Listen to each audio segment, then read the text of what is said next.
Mbola hijanona ao anatin'izay tontolon'ny baolina kitra izay ihany sika satria dia mandeha ihany koa ny fiadinan'ny tompondakan'i Madagasikara ho an'ny Skady vehivavy fiodinana faharoa ny farana omaly izany teny amin'ny kianjan'ny Kary ao ka raha ny vokatra vonjomaika aloha dia mbola mitarika ny asaoty avy eto Analamanga marina fa mbola hisy ny dingana fahatelo farany amin'ity fiadinan'ny tompondakan'i Madagasikara ho an'ny Skady vehivavy ity.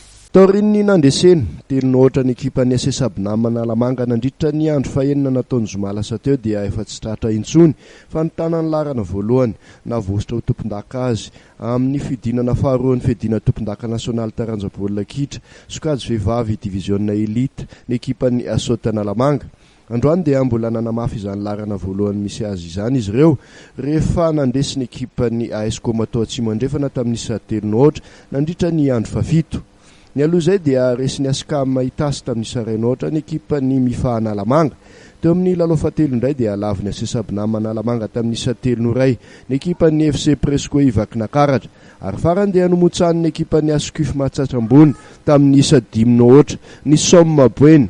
Ny tanany larana faharoa tamin'ity fidinana faharoa ity arak'izany ny ekipa ny Askam Itasy raha fahatelo ny ekipa ny SS Abinam.